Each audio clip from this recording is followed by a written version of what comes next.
afternoon. I'm Victoria Marshall with the latest news from the Washington Watch news desk. Late last night, Wall Street Journal reporter Evan Gershkovich and former U.S. Marine Paul Whelan were greeted by Vice President Kamala Harris and President Joe Biden, along with their families, at Joint Base Andrews in Maryland. After being released from Russian custody in the biggest prisoner exchange between Russia and the West since the Cold War. Presumptive Democratic nominee Kamala Harris gave a rather convoluted response when asked about the exchange by the press.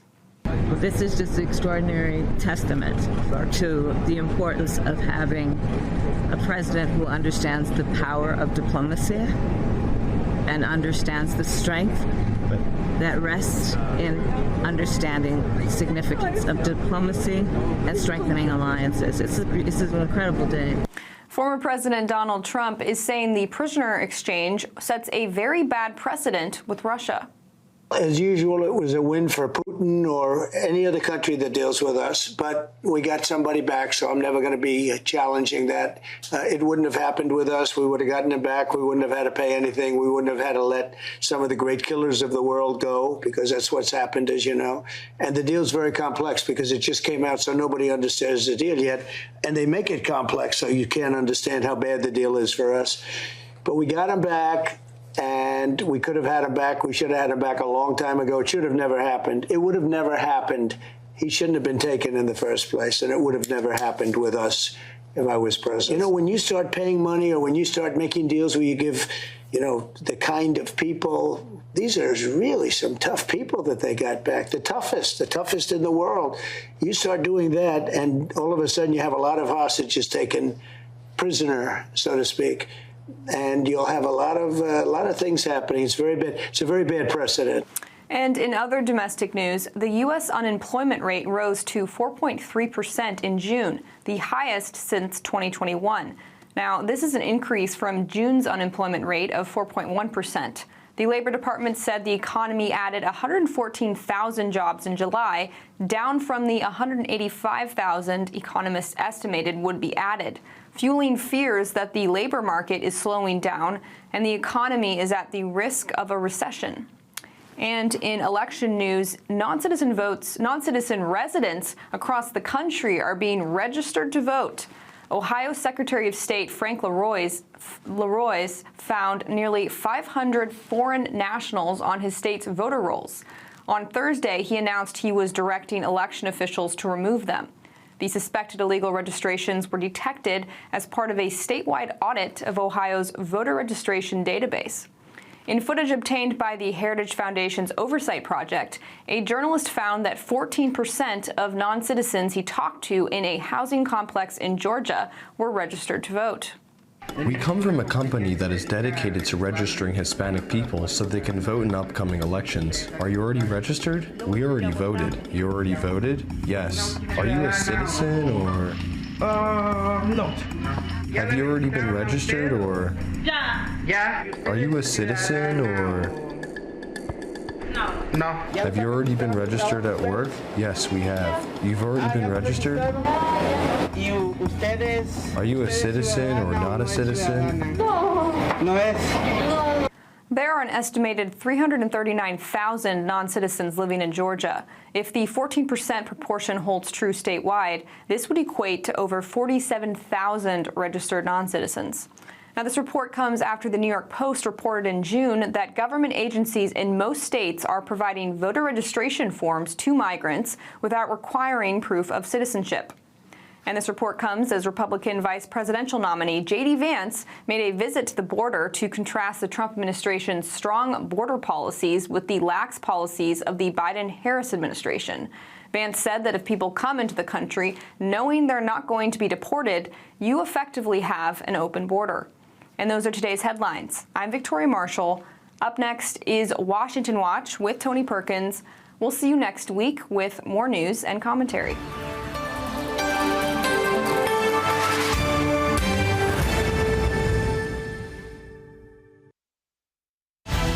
From from the heart of our nation's capital in Washington, D.C., bringing compelling interviews, insightful analysis, taking you beyond the headlines and sound bites into conversations with our nation's leaders and newsmakers, all from a biblical worldview.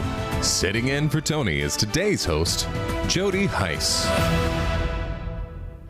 Well, good afternoon and welcome. Welcome to this Friday edition of Washington Watch. I'm your Friday host, Jody Heiss, and it is an honor to have you with us today. Coming up today on Washington Watch.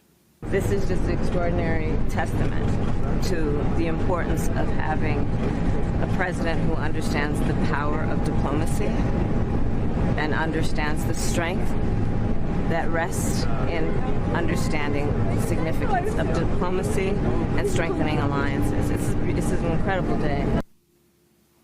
Wow. Well, that was Vice President Kamala Harris last night on the tarmac, but I might underscore, without a teleprompter. Anyways, she was there with the return of multiple American prisoners who had been held unjustly overseas, and the visible relief, the visible joy of those Americans as they saw their loved ones. It certainly was quite a moment.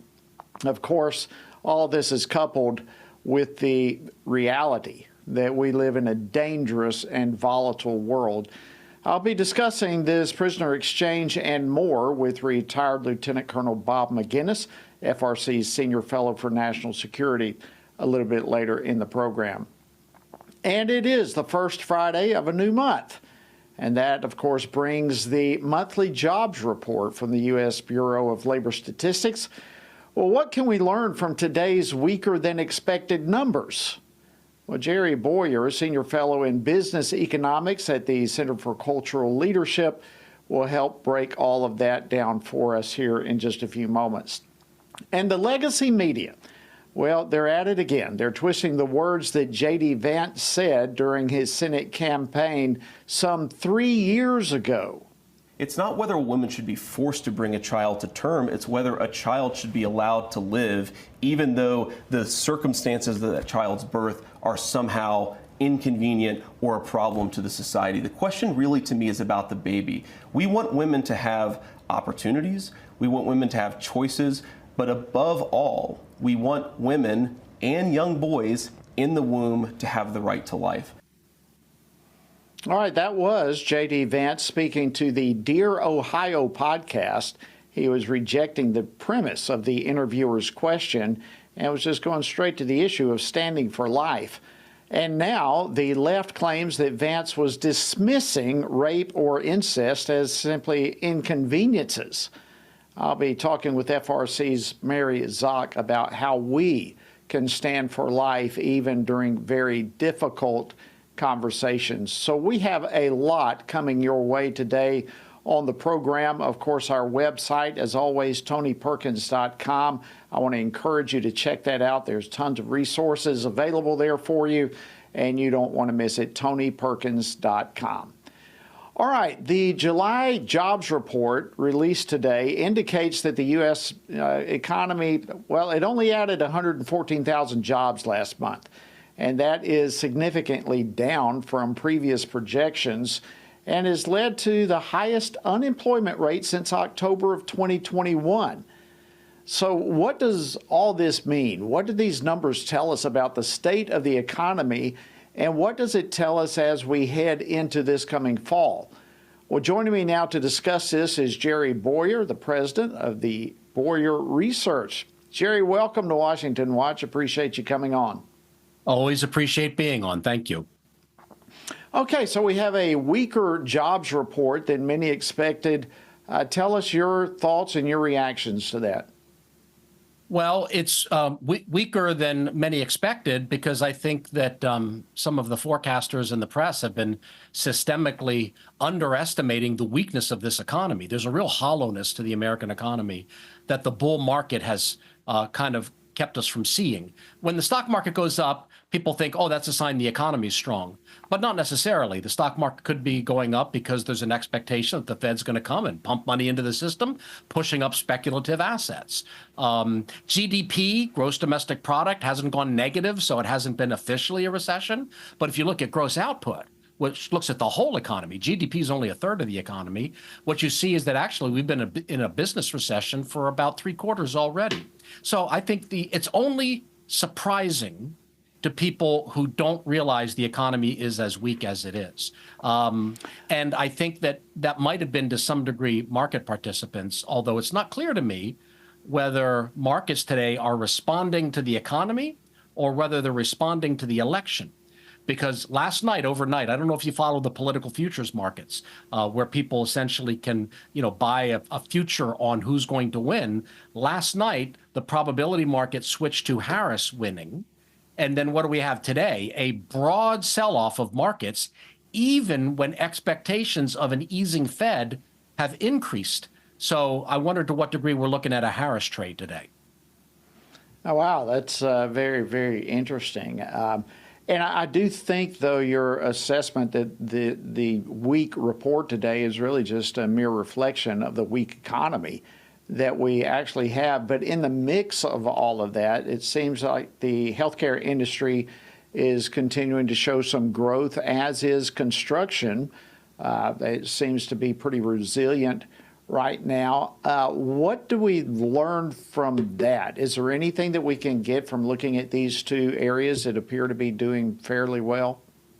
Well, I mean, construction had some problems and now it's bouncing back a little bit. Healthcare almost never goes down, right? This is a recession-resistant, it's a non-cyclical, sector, as people like to say. You might not buy a new house, but if you need a double bypass, you're going to get the double bypass, right? You're going to buy your medications even if you don't go out to a restaurant. So people generally don't skimp on healthcare, even if you are entering into a low-growth economy or even a recession. So the strength of the healthcare doesn't indicate that it's a strong economy. In fact, the strength of the healthcare sector and trading relative to other sectors is often an indication of a belief the economy is slowing. Think of it this way. Healthcare is a recession hedge. Consumer staples, as opposed to cyclicals, is a recession hedge. If recession hedges are doing better than the rest of the stock market, that means that investors sense that a recession or something like a recession, what they call a growth recession, which is near zero. A recession doesn't have to be that severe. All you have to do is be negative for 2 quarters in growth and you've got a recession. We have something really, in many ways, worse. We have stagnation over a long period of time. And markets might be looking forward and saying that with a Harris presidency, even the Fed can't bail us out. Even the Fed can't rescue the stock market by pumping money into the system. Because, look, today's sell-off was broad. Wasn't just the high-flying tech stocks or even the S&P 500. The Russell 2000, which is a very broad index, also sold off. Everything sold off except gold and cryptocurrencies, which are hedges against some kind of future inflation. So the inflation hedges did all right today, but anything that depends on a healthy economy did quite poorly. Well, that's really insightful and makes, frankly, all the sense in the world, talking about the healthcare industry itself. And, I guess the more people get sick, the stronger that is. And people are pretty sick over the economy, among other things right now. So that in itself, but what you said there makes all the sense in the world. What about the construction side of things? Explain how that, in the midst of a stagnant economy, seems to be doing good. Well, I mean, that's 1 month report on the construction side. Construction was actually doing badly for a while because when you raise interest rates a lot, what happens is people don't want to sell a house and buy a new house because they're going to trade in to a really high mortgage rate. So when you have really high interest rates, which the Fed was trying to do to fight inflation, people kind of get locked into their houses and they don't buy houses. And if people aren't buying houses, then we're not building houses. But eventually you need to build some. So I don't think that we've seen a sustained period of good construction job growth. I think we've seen a little bit of a blip. And partly that might be as interest rates are starting to come down a little bit. Maybe that'll unfreeze the housing market. So I would not overinterpret the construction jobs. I would focus on when recession hedges are doing well. That's not good news. So I think that's something that we really need to focus on. And just like when people buy municipal bonds, which is a hedge against tax hikes, that's also a sign that people don't expect the future to be good. So I've been thinking about this because I've looked a lot at this data. What's really amazing is every indicator of whether the Fed is going to be easy increased a lot in the past day. Everything that points towards the Fed pumping money into the system and rescuing the economy and the stock market went up, and yet the stock market still crashed. That suggests to me that investors are looking out into the future. They're looking at the Harris trade. And if we get President Harris, I think we can expect a lot more trades like this, a lot more days like this, maybe even years.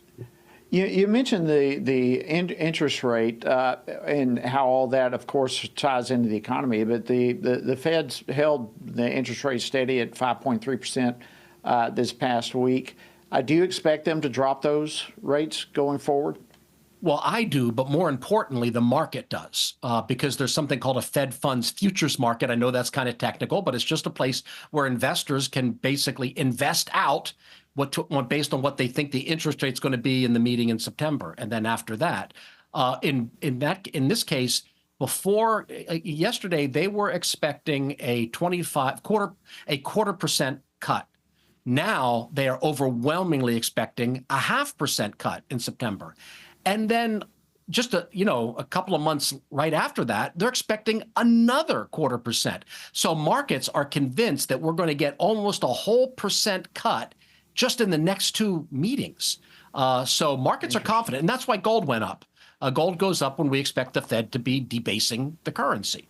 And I think I'm not going to try to be smarter than the markets. If that's what they think, that's what I think is going to happen, which again raises the question. That's supposed to make things easy. That's like Prozac in the water supply. That's like, taking your kids out for sprinkles and sugar. Where's the sugar high from the easy money Fed? Well, we don't get it because we have a Harris presidency hanging over us, suppressing the market, saying we don't even think the Fed can rescue us.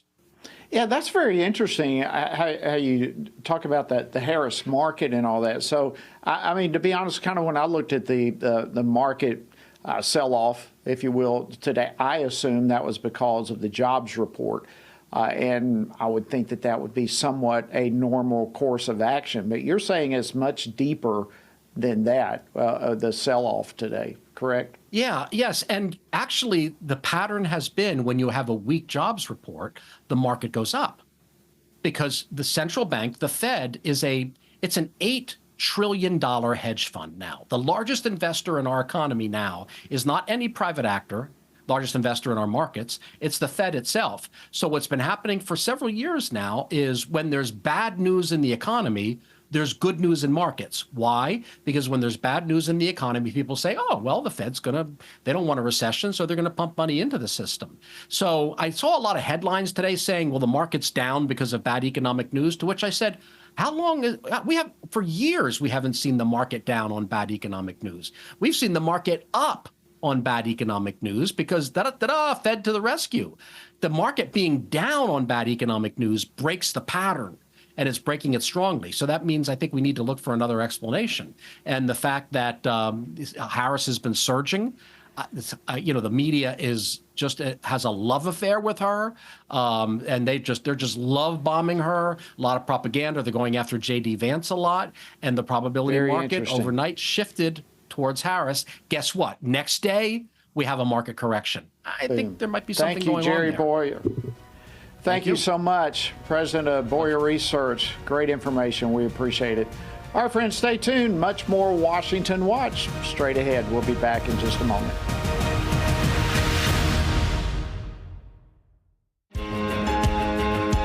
Download the new Stand Firm app for Apple and Android phones today and join a wonderful community of fellow believers. We've created a special place for you to access news from a biblical perspective, read and listen to daily devotionals, pray for current events, and more. Share the Stand Firm app with your friends, family, and church members, and stand firm everywhere you go. Hello, I'm Jody Hice, president of FRC Action. Here in America, we thank God for the right to vote, and we can all agree on the importance of this upcoming election. Many of us want to support candidates who share our values, but we're not comfortable supporting the big national political organizations. Well, we have a solution for supporting candidates through FRC Action's Faith, Family, and Freedom Fund. Being a super PAC, it allows for unlimited individual and corporate donations, so we can endorse and fund campaigns for people who share our values. By giving to this fund, we're able to pull all of our contributions together and support and endorse like-minded candidates. That's how we move the needle. So let's be the best stewards possible and get the most out of our political contributions by uniting our efforts. For more information or to contribute, visit faithfamilyfreedomfund.org. Thank you so much, and God bless you.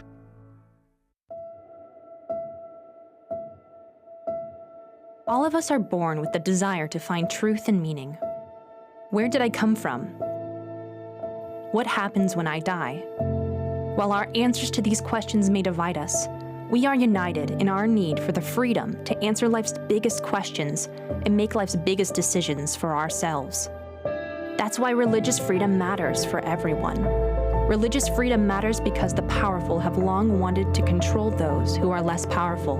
Religious freedom matters because the freedom of those who are different is often threatened by those who believe different is dangerous. At the Center for Religious Liberty at Family Research Council, we promote religious freedom for everyone because the only alternative is religious freedom for no one. We encourage Americans and the American government to engage and advocate for the persecuted, and they do. We work every day to bring good news to the afflicted, to proclaim liberty to captives and freedom to prisoners. We do it because that's what Jesus does. We work to give freedom to others because we ourselves have been set free.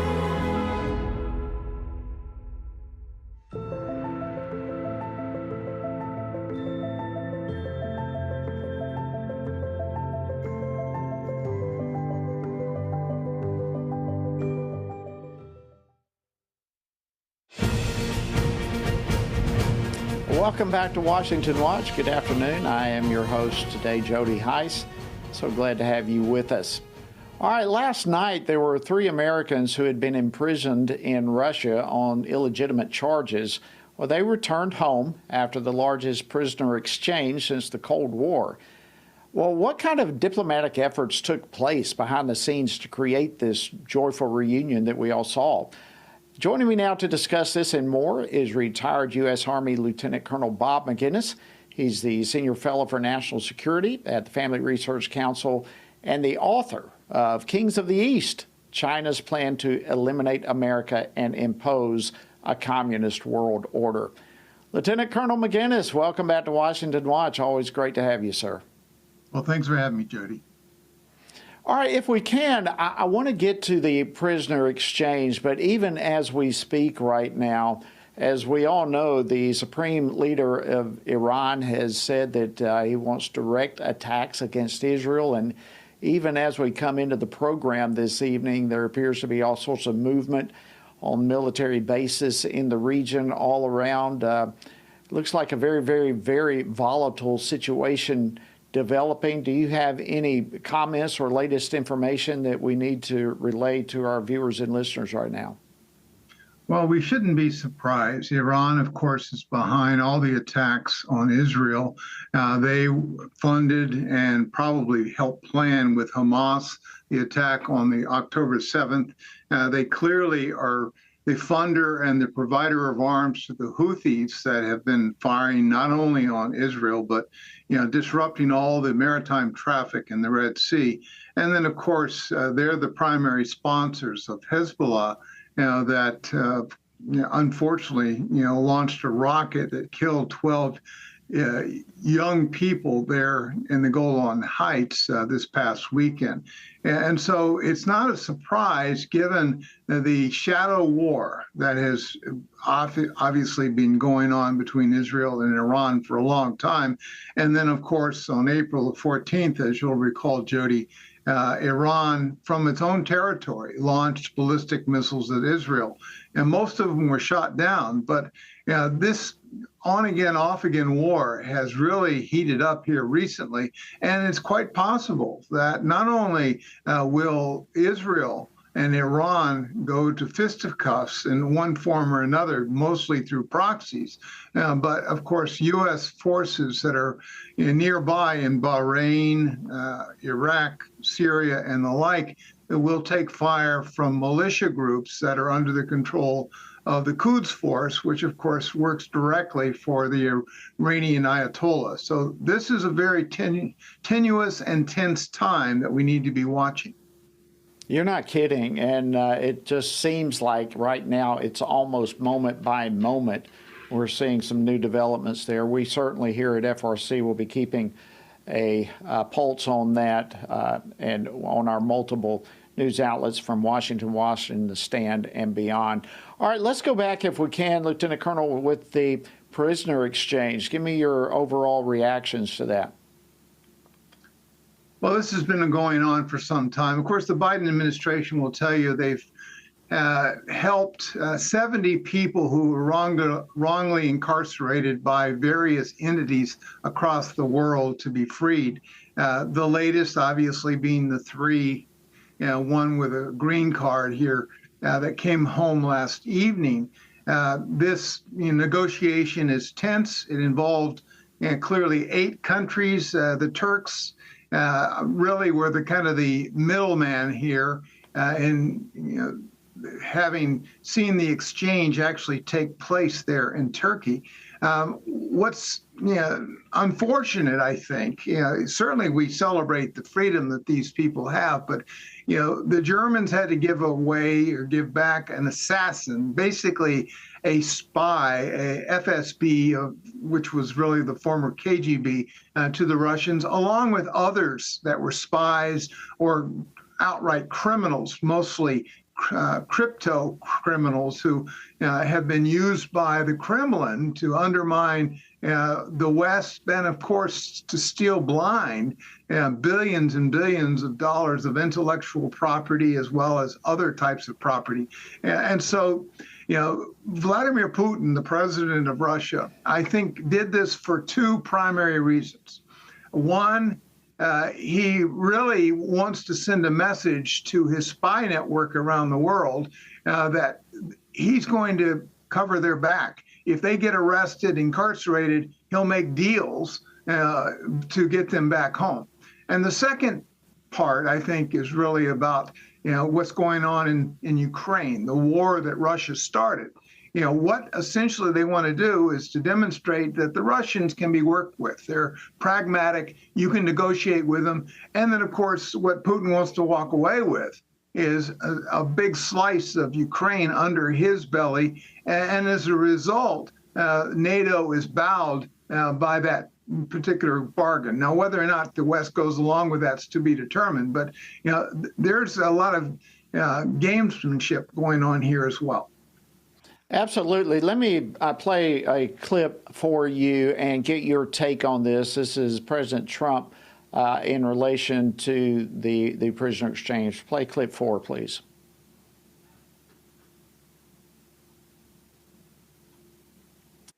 When you start paying money or when you start making deals where you give, the kind of people, these are really some tough people that they got back, the toughest in the world. You start doing that, and all of a sudden you have a lot of hostages taken prisoner, so to speak, and you'll have a lot of things happening. It's very bad. It's a very bad precedent. All right, we've only got less than a minute, but your take on that. Well, I spent some time in the former Soviet Union and was tracked down by the KGB. I was fortunate that I wasn't taken captive and made a prisoner. Putting a dollar sign on the back of every American traveling to some of these pretty bizarre locations is very, very dangerous. And I think to a certain degree, we certainly did it with the Iranian and the release a year or so ago. And I hope we didn't do it with these people, but I would be surprised if there wasn't a backroom deal with Blinken and the like with the Russian Lavrikov. That's the sort of thing that they do all the time. So, secrets will be revealed eventually, perhaps. Lieutenant Colonel McInnes, always great to have you on Washington Watch. Your insight and input is greatly appreciated. We appreciate it very much. Thanks, Jody. All right, friends, stay tuned. Much more Washington Watch coming your way after the break. We've got a lot to cover, a lot going on. We're trying to keep you on top of it all from a biblical worldview perspective. We'll be back in just a moment. Stay tuned.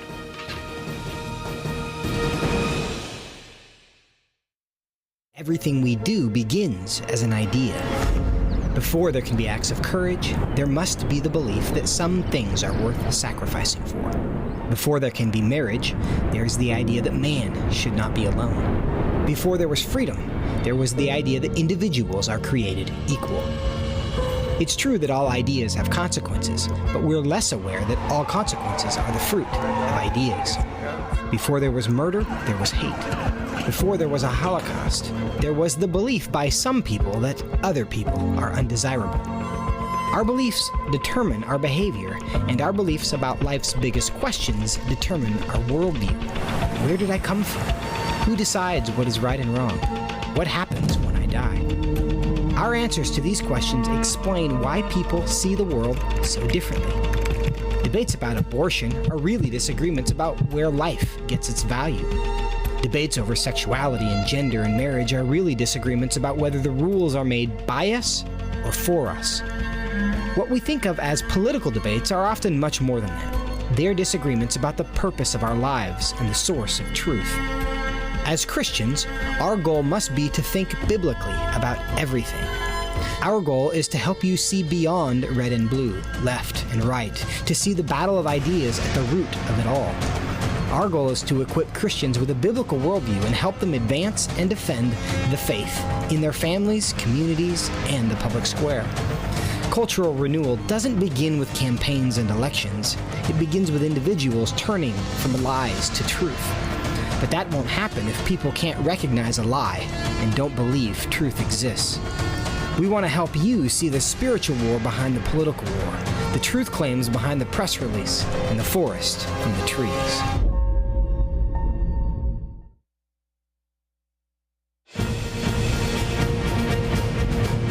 Good afternoon and welcome back to Washington Watch. I'm your Friday host, Jody Heiss, and we welcome you aboard.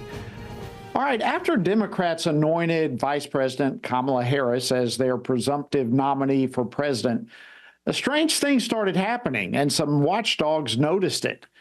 Previous media reports on the vice president and her record all of a sudden started to mysteriously disappear from the archives of various organizations. There were some news organizations that flip-flopped on their previous coverage of her.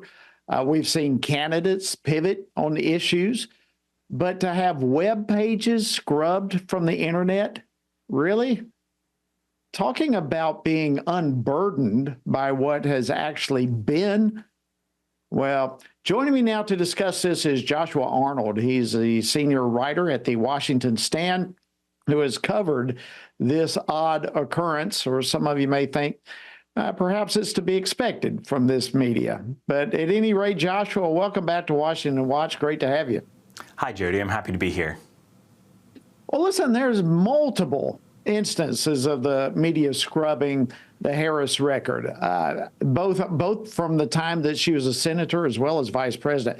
So let's start with govtrack.us. They literally labeled her the most liberal senator in 2019. What happened there? That's right. So govtrack.us is essentially a non-partisan site that ranks every senator on their voting record from most conservative to most liberal. And in 2019, it turns out the most liberal by voting record was Kamala Harris. That page on their website has disappeared. Also a page that had a personal profile for Senator Harris from that year has disappeared, as well as pages from 2017 as well. And they came out with a response that was something like, oh, you know, it's 1 year of data isn't the most reliable to determine a senator's entire voting record. But the truth is their page from 2020 is still up. It calls her the second most liberal senator in that year, right behind Bernie Sanders. Their page from 2018 is still up that called her the fourth most liberal senator for that year. So if they were trying to remove the impression that Kamala Harris was a very liberal senator is based on her voting record. They didn't do a really great job. And if they were trying to simply say that, well, 1 year of data is not good to base it on, base a senator's record on, then why do they delete only some pages and not others? Yeah, great question. I actually have a clip here that I want to play and get your reaction to about this very issue. She was asked about it by CBS News when she was running for vice president. Play clip 1. You're considered the most liberal United States senator. Somebody said that, and it actually was Mike Pence on the debate stage. But yeah, well, actually, the nonpartisan GovTrack has rated you as the most liberal senator. You supported the Green New Deal. You supported Medicare for all. You've supported legalizing marijuana. All right, so what changed with all of this? I think what changed is that Kamala Harris had to win over a different audience instead of playing to the California electorate, which is very liberal, and before that she came specifically from San Francisco, which is very liberal. Now she's trying to win votes among the general electorate. And when you look at the wide swath of America, the median voter that's probably going to be deciding presidential elections, they're not very fond of the most liberal senator. And so there's this effort, it was back in 2019, but even more now with govtrack.us even scrubbing its records, of trying to refurbish Kamala Harris's image as a more moderate version of herself. Yeah, I think that right there, you just hit on the head exactly what's going on. Look, I don't have time to play all the issues about the border czar thing. She was given the responsibility of the border. But is it fair to say that the media is just simply playing fast and loose with all the facts here? They're simply trying to cover up to do, as you just said, try to present her as something other than the most liberal and broaden their appeal to the voters. I think it just goes to show that the media is in the Democrats' corner. They're working every angle they can to make Kamala Harris appear more likable. But only a couple months ago, they were talking about how she's not very likable at all. Her office is constantly turning over staff because she's hard to work for and doesn't do the homework and berates staff. But then Joe Biden had a terrible debate, and suddenly we need to replace Joe Biden. So they talked about how terrible, Joe Biden was for a few weeks, and then when he finally bowed out, now we have to make Kamala Harris look good. It's enough to give you whiplash just listening to the media go back and forth with these Democratic talking points.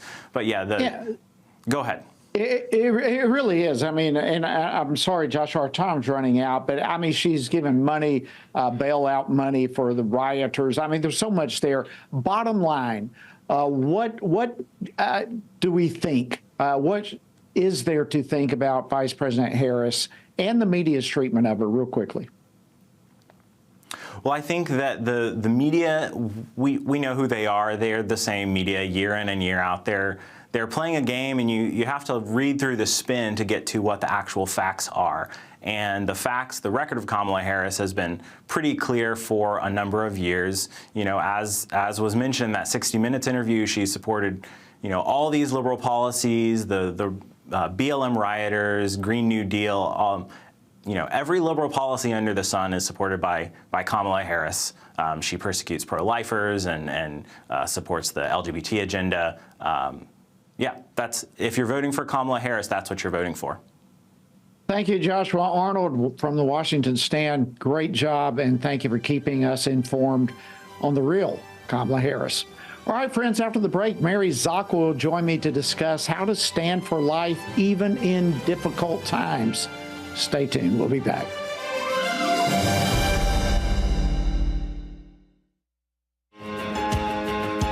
Download the new Stand Firm app for Apple and Android phones today and join a wonderful community of fellow believers.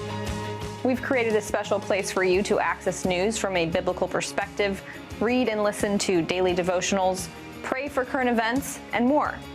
Share the Stand Firm app with your friends, family, and church members, and stand firm everywhere you go.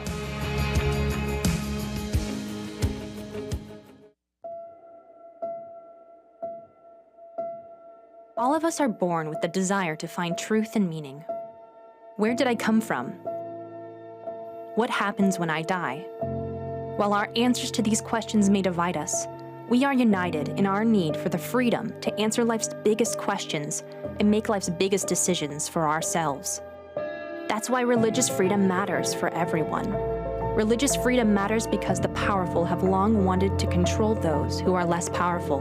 Religious freedom matters because the freedom of those who are different is often threatened by those who believe different is dangerous. At the Center for Religious Liberty at Family Research Council, we promote religious freedom for everyone because the only alternative is religious freedom for no one. We encourage Americans and the American government to engage and advocate for the persecuted, and they do. We work every day to bring good news to the afflicted, to proclaim liberty to captives and freedom to prisoners. We do it because that's what Jesus does. We work to give freedom to others because we ourselves have been set free.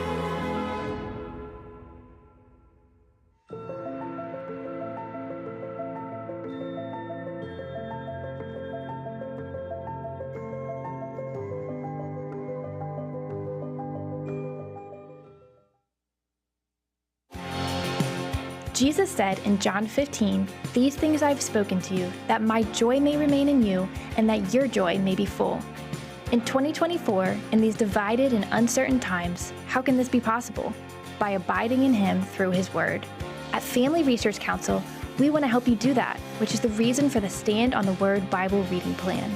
In just 10 to 15 minutes each day, you will have read the entire Bible in just 2 years. But more importantly, you will be abiding in Him daily.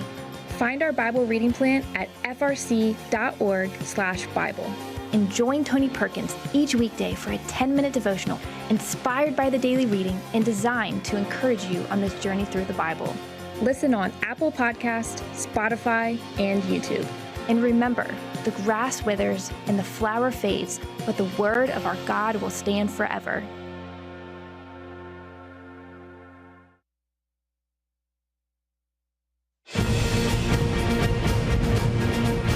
Welcome back. Thank you so much for joining us today on Washington Watch. I'm your host, Jody Heiss, and glad to have you with us. All right, many of you saw last week, just a few days ago, Israeli Prime Minister Benjamin Netanyahu when he spoke at the joint session of Congress. And one of the most memorable statements he said, at least to me, was when he commented, he simply said, "Give us the tools faster and we'll finish the job faster." That comment has resonated with me. And friends, listen, we need to urge President Biden, as well as the various presidential candidates, to stop holding up aid to Israel. Look, Israel is under an existential threat, and it should be a priority of the current chief executive, as well as every presidential candidate, to be loud and clear about their support for Israel. And we encourage you to help us encourage them to do just that. You can do so by signing a petition asking this of President Biden and the presidential candidates. You can sign the petition by simply going to frcaction.org/support, or you can simply text the word support to 67742. We urge you to do that. All right, once former President Donald Trump selected J.D. Vance as his 2024 running mate as vice president, I'm sure you've seen it just as we all have. The knives literally started coming out from the left in an effort to paint the Ohio senator's pro-life position as somehow extreme. That effort includes combing through hours of interviews from Vance during his campaign as an Ohio senator, which, by the way, it's all come in the midst of the Supreme Court's ruling on Dobbs when it was all overturned. Roe v. Wade was overturned. And among some of the old comments that have been unearthed was when Senator Vance said about abortion on a podcast. And I want to play a clip of this here in just a few moments. Let's hit that clip right now. It's about the heartbeat bill. It's not whether a woman should be forced to bring a child to term, it's whether a child should be allowed to live, even though the circumstances of that child's birth are somehow inconvenient or a problem to the society. The question really to me is about the baby. We want women to have opportunities, we want women to have choices, but above all, we want women and young boys in the womb to have the right to life. Yeah, it's about the baby. It's this whole argument gets so one-sided and out of perspective. What J.D. Vance gave just now was a very simple defense of the humanity of the unborn. Yet the legacy media somehow twisted that comment into somehow claiming that Senator Vance's statement indicates that rape or incest are mere inconveniences. Goodness, we all know that's not the case, and Senator Vance has said so much, but these pathetic attempts to put words in his mouth does highlight a very important discussion that needs to be had. And joining us now with her reaction is Mary Zock. She serves as FRC's director of the Center for Human Dignity. Mary, welcome back to Washington Watch, and honor to have you as always. Thanks so much for having me, Jody. All right, so let's begin with Senator Vance's words. I heard in all of that a defense of the life of the baby. But the left is somehow claiming in the midst of all this that he said that rape and incest are merely inconveniences. How do we square all this up? Well, first, Jody, you're exactly right. And before we get into that, I just want to wish a happy birthday to Senator Vance. He is one of the millions of people who Democrats have tried to say that they're mothers because they are living in poverty or challenging circumstances themselves, that their mothers should abort. And we are so glad that J.D. Vance's mom chose life. We're so glad that he's here with us today celebrating his birthday, and we're grateful for his defense of the unborn. It's not shocking that the left has seized on this interview to try to attack J.D. Vance, who's been a defender of life in the womb. And what he did in this interview was challenge the question. He said, you know, when we're talking about cases of rape, really what we're talking about is a heinous crime that was committed against a woman, and that we should condemn with full force. But what we have to ask ourselves is, in America, do we live in a society where an unborn child, where an innocent baby should be given the death sentence because that child's father committed a heinous crime? That's the question that the left doesn't want to answer. Yeah, that's a great point. And, you know, this whole thing, it is indeed part of a longer discussion, a more in-depth discussion that needs to be brought to the table and talked about. But in this instance, as really you just described, J.D. Vance really rejected the premise of the whole question and simply moved to his main point, talking about the value of human life.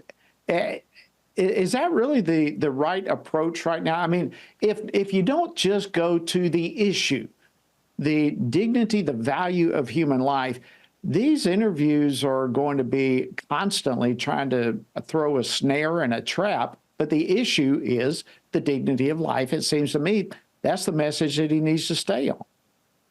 Absolutely. The unborn child is either a person or it's not. If it's a person, you can't kill that person regardless of the circumstances surrounding it. And there are tragic circumstances within which a child is conceived.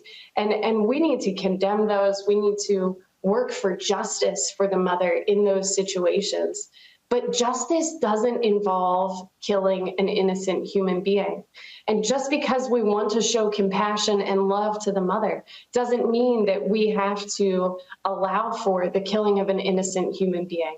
In fact, justice for the mother includes justice for that unborn child, includes love and compassion and care for that child.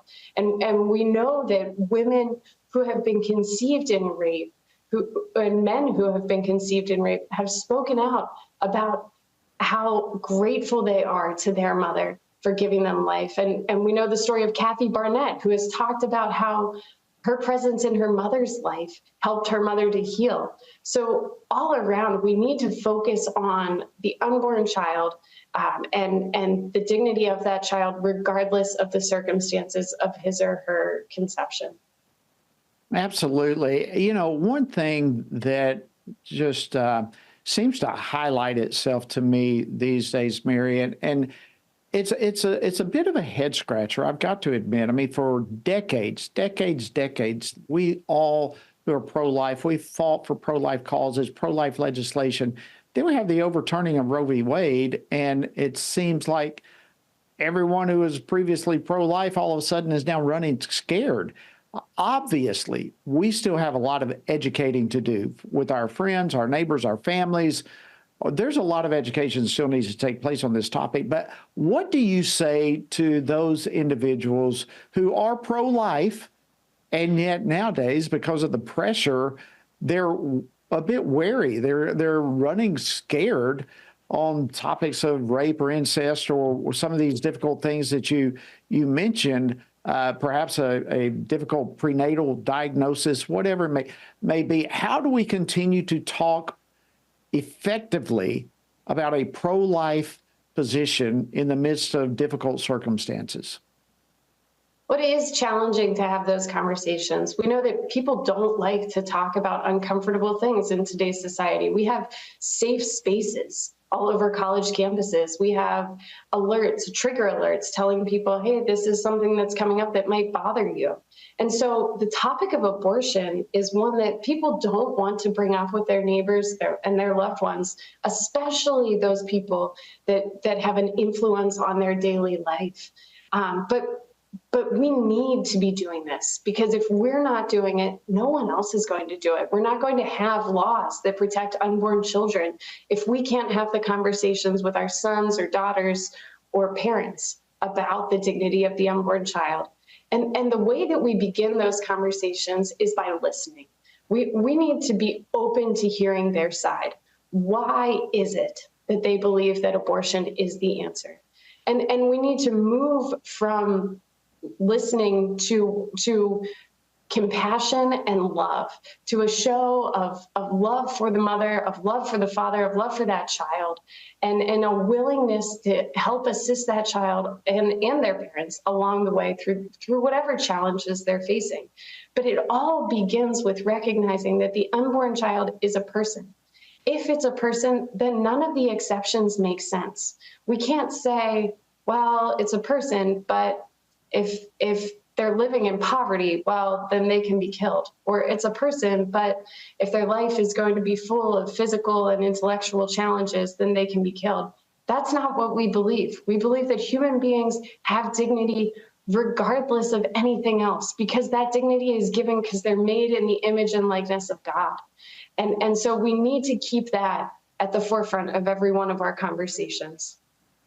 Extremely well said, Mary. You know, this is one of those topics, no question, that can be exceedingly emotionally charged. And I think that has increased as politics has entered into this discussion as much as it has.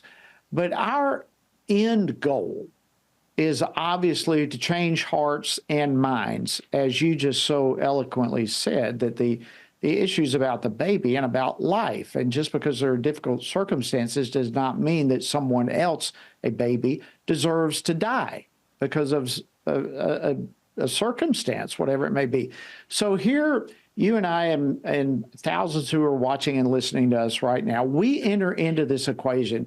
How do we effectively equip ourselves with both knowledge and compassion so that we can lovingly reach the end goal, which is to change hearts and minds? Well, I think the first thing that we all have to do is keep in mind that when you're having a conversation about abortion, the likelihood that you're talking to someone who has either had an abortion, paid for an abortion, or talked to someone about abortion before they had one and did not stand up for that unborn child, the likelihood of that being the person you're having a conversation with is very high. And so we need to keep in mind that these are situations that touch at a deep wound within many people. And we need to promote hope and healing for those who have been involved with or have had an abortion. Project Rachel Ministry is a great resource for those who are looking for forgiveness and looking for the merciful love of the Father, who's always there and ready to embrace those who come. Secondly, FRC has some great resources that are available. It's a series of talking points and ways to start a difficult conversation about abortion.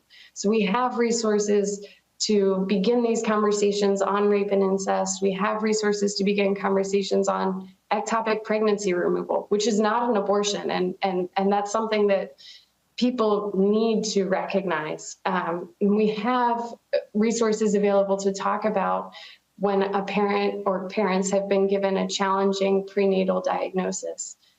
These include sort of a guideline for how to push the conversation, but they also include real stories of people who have endured whatever challenging situation you may be addressing. So I would encourage everyone to check these out. They're available on our website at frc.org. I'm so glad you brought up some of these resources, because I do think this is extremely helpful. People living with these circumstances and these decisions, such as abortion, be it for themselves or a daughter or a friend or whatever it may be, they really do need to be equipped on how to respond, how to enter into the conversation from a biblical worldview perspective, but also with authentic truth to help those people. So if you can, Mary, real quickly again, hit on some of the main resources that you think might be helpful for people that FRC has available, and one more time, where they can go to find these resources. And friends, I encourage you, while Mary's talking, grab a pen, grab something to write this down. These are resources you want to have readily available. Well, we have a series on the difficult conversations that is available at frc.org. And that series includes how to have conversations on rape and incest and abortion, how to have conversations on the challenging prenatal diagnosis, and how to have conversations with someone who believes mistakenly that an pregnancy removal is an abortion. We also have resources there that are guides for how to change your pro-choice friend's heart. Again, this is equipped with stories about the dignity of the unborn child, but all personalized stories. Stories are really the key to these conversations. Talking points help, but the stories are what really touch people's hearts. Well, it really is the stories, and every single one of these incidents is a story. It is a unique story. It is a unique life, both in the womb and the one carrying that baby. And to be able to take those stories, those real life situations, and to help those individuals with biblical truth and love, compassion, true care is I mean, that's like the greatest need of the day. And I say all of this, Mary, as we wrap up, with the understanding that it seems we have lost ground on the issue of life out of fear, out of intimidation, out of misguided truth that somehow now this is just left up to the states and we no longer have a real role in it. I want to say thank you for the incredible job that you do at FRC and beyond in standing for life and keeping all of us up to speed on the issues, the stories, and the solutions. Thank you, Mary Zock. Thank you so much, Jody, and it's a gift to be working for FRC. Well, it is indeed. All right, friends, that wraps up yet another edition and, another week right here at Washington Watch. Our mission is to keep you informed from a biblical worldview perspective what's happening in the news. Hope you have a fantastic weekend. We'll see you next week right here on Washington Watch. Washington Watch with Tony Perkins is brought to you by Family Research Council and is entirely listener-supported. Portions of the show discussing candidates are brought to you by Family Research Council Action. For more information on anything you heard today, or to find out how you can partner with us in our ongoing efforts to promote faith, family, and freedom, visit tonyperkins.com.